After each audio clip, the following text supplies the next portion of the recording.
আসসালামু আলাইকুম ওরহমতুল্লাহ। সুপ্রিয় শিক্ষার্থীবৃন্দ, আশা করি তোমরা সবাই ভালো আছো।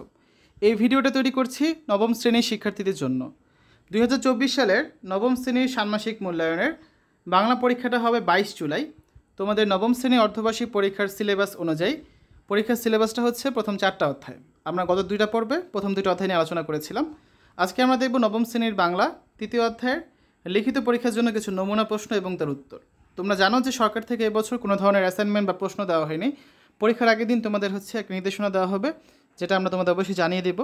আপাতত পরীক্ষার জন্য কীভাবে প্রিপারেশন নেবে, কোন কোন প্রশ্নগুলো বেশি গুরুত্বপূর্ণ, সেগুলো নিয়ে আমরা আজকে আলোচনা করব। তো পুরো ভিডিওটা দেখো, আশা করি কিছুটা হলে উপকৃত হবে এবং পরীক্ষার জন্য ভালো একটা প্রিপারেশন তোমরা নিতে পারবে। তোমরা যারা এখনও অন্যান্য বিষয়ের ভিডিওগুলো দেখোনি, তারা আমাদের চ্যানেলের প্লেলিস্ট অপশন থেকে ঘুরে আসতে পারো। সেখানে তোমরা নবম শ্রেণীর বাংলা, ইংরেজি, গণিত, বিজ্ঞান, ডিজিটাল প্রযুক্তি, স্বাস্থ্য সুরক্ষা, জীবন ও জীবিকা, ইসলাম শিক্ষা, শিল্প ও সংস্কৃতি এবং ইতিহাস ও সামাজিক বিজ্ঞান, প্রত্যেকটা বিষয়ের জন্য আলাদা আলাদা করে প্লেলিস্ট পেয়ে যাচ্ছ। তোমাদের যে যে বিষয়ের ভিডিও দরকার খুব সহজেই তোমরা দেখে নিতে পারবে। প্রথমে আলোচনা করবো আমরা নবম শ্রেণীর বাংলা বইয়ের 3য় অধ্যায়ের কিছু সংক্ষিপ্ত প্রশ্ন এবং তার উত্তর নিয়ে। প্রশ্ন 1, সংবাদ প্রতিবেদনে কি কি থাকা আবশ্যক বলে তুমি মনে করো? সংবাদ প্রতিবেদনের শুরুতে আকর্ষণীয় একটি শিরোনাম থাকতে হয়। শিরোনামটি হতে হয় বিষয় সংশ্লিষ্ট ও যথাযথ। শিরোনামের পর প্রতিবেদকের নাম, ঘটনার স্থান ও তারিখ উল্লেখ করতে হয়। এরপর প্রাঞ্জল ভাষায় মূল বিষয়বস্তুর প্রাথমিক ধারণা সংবলিত একটি ভূমিকা দিতে হবে। ভূমিকার পর সুনির্দিষ্ট কোনো বিষয়ে অনুচ্ছেদ আকারে প্রয়োজনীয় তথ্য উপাত্ত উপস্থাপন করতে হয় বিশদে। সংবাদ প্রতিবেদনে উল্লেখিত বিষয়গুলো থাকা আবশ্যক বলে আমি মনে করি। প্রশ্ন 2, লন্ডন শহরে কী কী বৈশিষ্ট্য লেখকের কাছে ভালো লেগেছে এবং কী কী বৈশিষ্ট্য লেখকের খারাপ লেগেছে? লন্ডন শহরের বেশ কিছু বৈশিষ্ট্য লেখকের ভালো লেগেছে, যেমন শহরের সৌন্দর্য, শহরবাসীর সুযোগ পেলেই প্রাণ খুলে হাসতে থাকা, রাস্তাঘাটে তাদের সুশৃঙ্খল জীবন, পরিকল্পিত বাড়িঘর, মাটির নিচের টিউবওয়েলের জগৎ। অন্যদিকে খারাপ লাগার বিষয়গুলো হচ্ছে দিনের বেলায় সূর্যের দেখা না পাওয়া, খাদ্যশস্য আমদানি করা, ঘরে বারান্দা না থাকা, মুক্ত বাতাস থেকে নিজেদের আড়াল করে রাখা, টাটকা মাংস খেতে না পাওয়া প্রভৃতি। প্রশ্ন 3, গ্রামের প্রকৃতির বর্ণনার মধ্য দিয়ে লেখকের কোন মনোভাব প্রকাশ পেয়েছে? গ্রামের প্রকৃতির বর্ণনার মধ্য দিয়ে লেখকের সৌন্দর্যপ্রীতি ও জন্মস্থানের প্রতি ভালোবাসার মনোভাব প্রকাশ পেয়েছে। নিজের গ্রামের বিচিত্র প্রকৃতি এবং এর সৌন্দর্যে লেখক মুগ্ধ হয়েছেন। গ্রামের নদীতে বর্ষাকালে লেখক সাঁতার কেটেছেন। প্রকৃতির সঙ্গে কাটানো এসব স্মৃতি তাকে আকুল করে। এই প্রকৃতি বর্ণনার মধ্য দিয়ে গ্রাম্য প্রকৃতির প্রতি লেখকের আকর্ষণ, নিজ গ্রামের ভালোবাসা ও টান ফুটে উঠেছে। প্রশ্ন 4, 16ই ডিসেম্বর তারিখটি কোন দুটি কারণে লেখকের কাছে গুরুত্বপূর্ণ? বাংলাদেশ 1971 সালে 16ই ডিসেম্বর পাকিস্তান থেকে স্বাধীনতা লাভ করে, আর সেজন্য 16ই ডিসেম্বর আমাদের বিজয় দিবস। আবার 1972 সালে 16ই ডিসেম্বর বাংলাদেশের সংবিধান কার্যকর হয়। এই দুটি কারণেই 16 ডিসেম্বর লেখকের কাছে গুরুত্বপূর্ণ। প্রশ্ন 5, বাংলা ভাষায় সংবিধান রচনার ব্যাপারটি লেখকের কাছে গুরুত্বপূর্ণ কেন? বাংলাকে রাষ্ট্রভাষা হিসেবে পাওয়ার জন্য বাঙালিকে জীবন দিতে হয়েছে, সেজন্যই বাংলা ভাষা আমাদের বাংলাদেশের একটি গুরুত্বপূর্ণ বিষয়। 1971 সালে দেশ স্বাধীন হওয়ার পর 1972 সালের 16ই ডিসেম্বর এই বাংলা ভাষাতে সর্বপ্রথম সংবিধান রচিত হয়, যেটি স্বাভাবিকভাবেই বাঙালির জন্য অনেক গর্বের। তাই বাংলা ভাষায় সংবিধান রচনার ব্যাপারটি লেখকের কাছে গুরুত্বপূর্ণ। প্রশ্ন 6, বাংলাদেশে বাংলা ভাষার প্রসার ও সমৃদ্ধির সম্ভাবনা বেশি, কেন তোমার মতামত দাও? বাংলাদেশে বাংলা ভাষা হচ্ছে একমাত্র এবং অপ্রতিদ্বন্দ্বী ভাষা। এখানে অন্য কোনো ভাষা নেই যার সঙ্গে পাল্লা দিয়ে বাংলা ভাষাকে চলতে হবে। সেজন্য জ্ঞান ও সংস্কৃতির বিকাশ এবং আন্তর্জাতিক সম্পর্কের জন্য ইংরেজি ভাষা বাদ দিয়ে বাকি সমস্ত দায়িত্ব বাংলাকে নিতে হবে। সে কারণে বাংলাদেশে বাংলা ভাষার প্রসার ও সমৃদ্ধির সম্ভাবনা বেশি। প্রশ্ন 7, মানুষের জীবনের সাথে গাছের পাতার মিল কোথায়? খুব ইম্পর্ট্যান্ট একটা প্রশ্ন। মানুষের জীবনের সাথে গাছের পাতার অনেক দিক থেকে মিল রয়েছে। মানুষের জীবনের লক্ষ্য হচ্ছে নানাভাবে অন্যকে সাহায্য সহযোগিতা করা, নিজের জীবনকে অন্যের জন্য বিলিয়ে দেওয়া, আর তার এই জীবন ক্ষণস্থায়ী। একটি নির্দিষ্ট সময় পর তাকে মৃত্যুবরণ করতে হয়। এদিক থেকে গাছের পাতারও লক্ষ্য অন্যের জীবনে সুখ দেওয়া, আর তাকেও একটা সময় পর মৃত্যুর কোলে ঢলে পড়তে হয়। এই বিষয়গুলোর দিক দিয়ে মানুষের জীবনের সঙ্গে গাছের পাতার কিন্তু মিল বিদ্যমান। প্রশ্ন 8, প্রায়োগিক লেখার বৈশিষ্ট্য লেখো। 1, প্রায়োগিক লেখার বৈশিষ্ট্যগুলো আমরা এখন দেখব। 1 নম্বর হচ্ছে প্রায়োগিক লেখা, বাস্তব জীবনের সঙ্গে সম্পর্কযুক্ত রচনা। 2, প্রায়োগিক লেখায় বাস্তব জীবনে ঘটে যাওয়া বিষয়ের বর্ণনা থাকে। 3, প্রায়োগিক লেখায় লেখকের বাস্তব জীবনের অভিজ্ঞতার প্রতিফলন ঘটে, যেমন দিনলিপি, চিঠিপত্র, বিজ্ঞাপন, বিজ্ঞপ্তি ইত্যাদি হচ্ছে প্রায়োগিক লেখা। প্রশ্ন 9, বিবরণমূলক লেখার বৈশিষ্ট্য লেখো। বিবরণমূলক লেখার বৈশিষ্ট্যগুলো হচ্ছে 1, বিবরণমূলক লেখার ক্ষেত্রে প্রথমে বিষয় নির্বাচন করে সেই বিষয়ে ভাবতে হয় এবং কি, কেন, কিভাবে, কোথায় ইত্যাদি প্রশ্ন করে তার জবাব খুঁজতে হয়। 2, এ ধরনের লেখা আবেগবর্জিত সহজ সরল ভাষায় লিখতে হয়। 3, বিষয়ের সঙ্গে মিল রেখে বিবরণমূলক লেখার একটি শিরোনাম দিতে হয় এবং লেখার ধারাবাহিকতা বজায় রাখতে হয়। প্রশ্ন 10, তথ্যমূলক লেখার বৈশিষ্ট্য লেখো। 1, তথ্যমূলক লেখায় বিভিন্ন বিষয়ে নানা তথ্য উপস্থাপন করা হয়। 2, তথ্যমূলক লেখায় শিরোনাম অনুসারে প্রয়োজনীয় তথ্য সংযোজন করতে হয়। 3, তথ্যমূলক লেখায় তথ্যকে স্পষ্ট করতে ছবি, ছক, সারণী ইত্যাদি ব্যবহার করে ধারাবাহিকতা বজায় রেখে তথ্যগুলো সাজাতে হয়। প্রশ্ন 11, বিশ্লেষণমূলক লেখার বৈশিষ্ট্য লেখো। 1, বিশ্লেষণমূলক লেখায় বর্ণনা, তথ্য ও উপাত্ত বিশ্লেষিত হয়। বিবরণ ও তথ্যের উপর ভিত্তি করে এই ধরনের লেখায় মত প্রকাশ করা হয়। 2, এ ধরনের লেখায় বিভিন্ন তথ্যের মধ্যকার সাদৃশ্য, বৈসাদৃশ্য, সম্পর্ক, তুলনা ইত্যাদি প্রকাশ করা যায়। 3, এ ধরনের লেখায় যুক্তিতর্ক ও তথ্য প্রমাণের ভিত্তিতে নিরপেক্ষতার সাথে বিশ্লেষণ করতে হয়। প্রশ্ন 12, কল্পনা নির্ভর লেখার বৈশিষ্ট্য লেখো। 1, কাল্পনিক যে কোনো বিষয় যার অস্তিত্ব বাস্তব জীবনের উদাহরণের সাথে মেলে না সেটাই হচ্ছে কল্পনা নির্ভর লেখা। 2, কল্পনা নির্ভর লেখা বিভিন্ন প্রাণী, উদ্ভিদ, জড়বস্তুকে মনুষ্য ক্ষমতা দেওয়া হয় সেগুলো মানুষের মতো আচরণ করে, কথা বলে। 3, কল্পনা নির্ভর লেখায় কাল্পনিক ও অবাস্তব ধারণার প্রকাশ থাকে। এ ধরনের লেখা বাস্তবানুগ নয়, এটি কল্পনাপ্রসূত সৃজনশীল রচনা। বিভিন্ন ধরনের রূপকথা, উপকথা, প্রচলিত ভৌতিক কাহিনী, কমিক্স, বৈজ্ঞানিক কল্পকাহিনী ইত্যাদি কল্পনা নির্ভর লেখার উদাহরণ।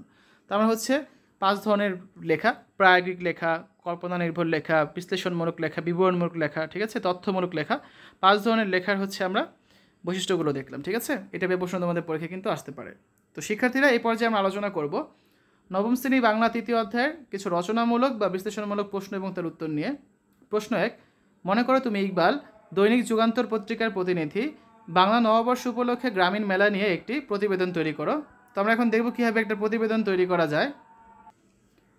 নববর্ষে রায়পুরায় গ্রামীণ মেলা অনুষ্ঠিত, এটা হচ্ছে কি প্রতিবেদনের শিরোনাম। নিজস্ব প্রতিবেদক রায়পুরা, 14 এপ্রিল 2024।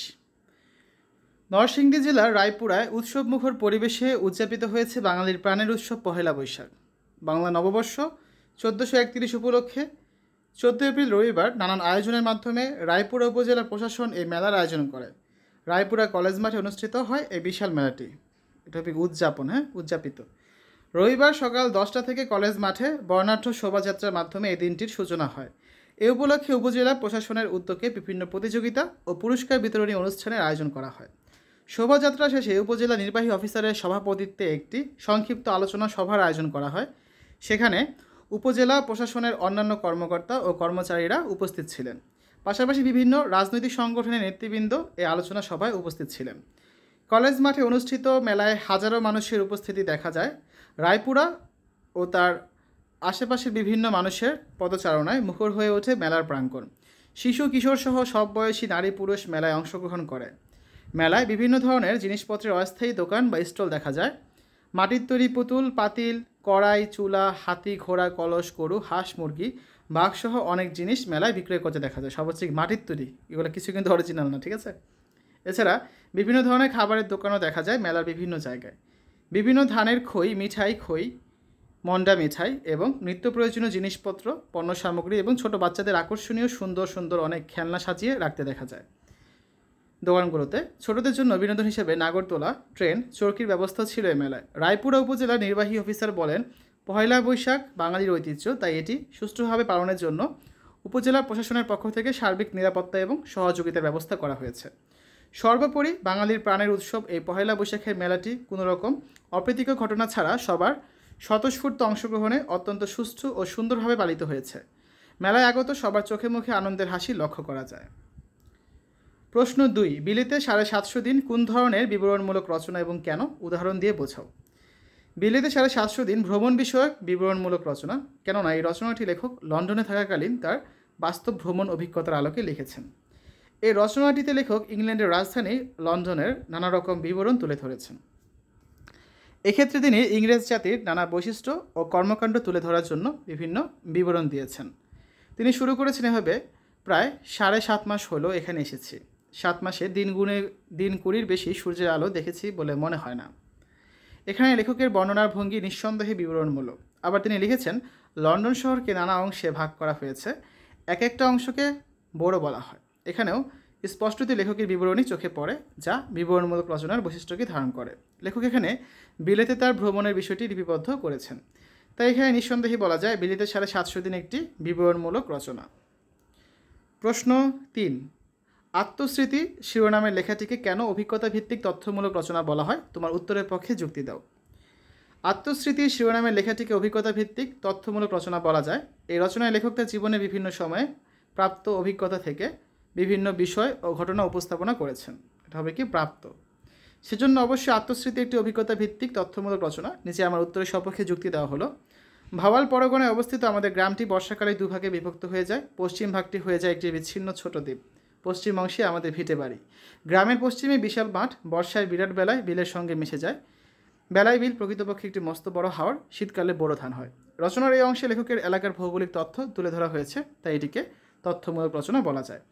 পিতামহ 1857 খ্রিস্টাব্দে ঢাকায় বিদ্যাচর্চায় লিপ্ত ছিলেন। 1957 সালের ফৌজি বিদ্রোহে ঢাকার দেশি সিপাহীরাও যোগ দিয়েছিল।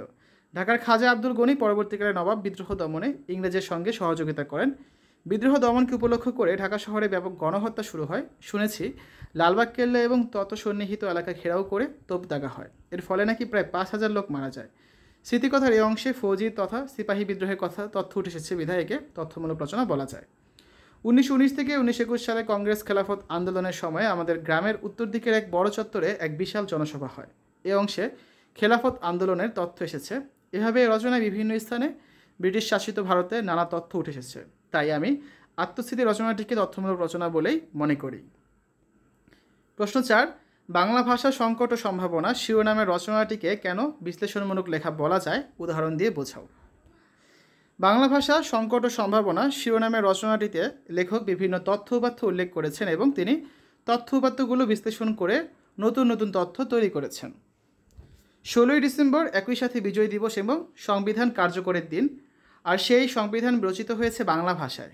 এভাবেই তথ্য উপস্থাপন করে এই সংবিধান ও বাংলা ভাষা জাতির জন্য যে কতটা গুরুত্বপূর্ণ এবং এর সংকট ও সম্ভাবনা নানা দিক তিনি বিশ্লেষণ করেছেন। এজন্য এটি একটি বিশ্লেষণমূলক লেখা। ঠিক আছে। তারপর 5 নম্বরটা, এটাও খুব ইম্পর্টেন্ট একটা প্রশ্ন, যে কিশলয়ের জন্ম মৃত্যু শিরোনামের রচনাটিকে কেন কল্পনা নির্ভর লেখা বলা যায়? উদাহরণ দিয়ে বোঝাও। কিশলয়ের জন্ম মৃত্যু শিরোনামের রচনাটি কিশলয় নামের একটি গাছের পাতার জন্ম এবং মৃত্যুর কাহিনী নিয়ে রচিত হয়েছে। এটি একটি অবাস্তব চরিত্র ঘটনা, কেননা বাস্তব জীবনে একটি গাছের পাতা কখনোই কথা বলতে পারে না। আমরা এই গল্পটা তোমাদের সম্পূর্ণ পড়ে আমাদের চ্যানেলে তোমাদের জন্য উপস্থাপন করেছিলাম। যারা দেখোনি ভিডিওটা দেখে নিতে পারবে, সেখানে গল্পটা পড়লে দেবে। গল্পটা খুবই কষ্টদায়ক। ঠিক আছে। তো গাছের পাতা মানুষের সাথে তার জীবনটা কতখানি মিলে যায় সেই কাহিনী এখানে দেওয়া আছে। সো যারা দেখোনি ভিডিওটা চালিয়ে দেখে নিতে পারো। ঠিক আছে। তার কোনো বোধশক্তিও থাকে না, কিন্তু এই রচনায় আমরা এই পাতাকে মানুষের মতোই কথাবার্তা বলতে দেখি, যা অবাস্তব ও কল্পনা নির্ভর। সুতরাং এটি একটি কল্পনা নির্ভর লেখা। তারপর প্রশ্ন 6, মনে করো তুমি কাজল, দৈনিক প্রথম আলো পত্রিকার ঢাকার প্রতিনিধি, শীতকালীন সবজি বাজার নিয়ে একটি প্রতিবেদন তৈরি করো। শীতকালীন সবজিতে ভরপুর বাজার, নিজস্ব প্রতিবেদন, ঢাকা 5 ফেব্রুয়ারি 2024। ঢাকা শহরে বাজারগুলো শীতকালীন সবজিতে ভরপুর। বিভিন্ন প্রকার সবজিতে বাজারগুলো যেন সেজেছে নতুন সাজে। প্রতিদিনই সড়ক ও নৌপথে দেশের বিভিন্ন প্রান্ত থেকে টাটকা শীতকালীন সবজির চালান এসে হাজির হচ্ছে ঢাকার বিভিন্ন বাজারগুলোয়। বিভিন্ন বাজার ঘুরে দেখা যায় সারা দেশে অনুকূল আবহাওয়া পেয়ে সব ধরনের সবজির ফলন ভালো হয়েছে। সেজন্য দেশের বিভিন্ন প্রান্ত থেকে সবজির সরবরাহ বেশি থাকায় দামও কিছুটা কমেছে। কয়েকটি বাজারে সরেজমিনে ঘুরে এবং ক্রেতা বিক্রেতাদের সঙ্গে কথা বলে জানা যায় বর্তমানে বাজারে চাহিদা অনুযায়ী সব ধরনের সবজির প্রচুর সরবরাহ রয়েছে, ফলে সবজিগুলোর দামও কিছুটা কমেছে। বিক্রেতাদের সঙ্গে কথা বলে জানা গেছে আলু প্রতি কেজি 40 টাকা, কাঁচামরিচ 70 থেকে 80 টাকা, বাঁধাকপি 30 টাকা, ফুলকপি 35 টাকা, সিম 50 টাকা, করলা 50 থেকে 60 টাকা, পেঁয়াজ দেশি 80 থেকে 100 টাকা দামে বিক্রি হচ্ছে। পেঁপে কেজির প্রতি 30 টাকা, টমেটো বিক্রি হচ্ছে 30 টাকা, মূলা 20 টাকা, গাজর 30 টাকা, বেগুন 50 থেকে 60 টাকা, লাল শাক 20 টাকা, পুঁই শাক 20 টাকা আটি দরে বিক্রি হচ্ছে।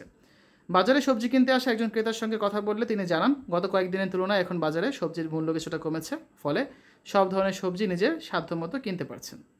শিক্ষার্থীরা, এই ছিল আজকে আলোচনা। এতক্ষণ আমরা দেখলাম নবম শ্রেণীর ষান্মাসিক মূল্যায়ন বা অর্ধবার্ষিক পরীক্ষার বাংলা বইয়ের 3য় অধ্যায়ের লিখিত পরীক্ষার জন্য কিছু নমুনা প্রশ্ন এবং তার উত্তর। আশা করি তোমাদের কাছে ভিডিওটা ভালো লেগেছে। আগামী পর্বে আমরা 4র্থ অধ্যায় নিয়ে আলোচনা করব। সকলকে দেখার জন্য আমন্ত্রণ জানিয়ে আজ এখানে বিদায় নিচ্ছি। আল্লাহ হাফেজ।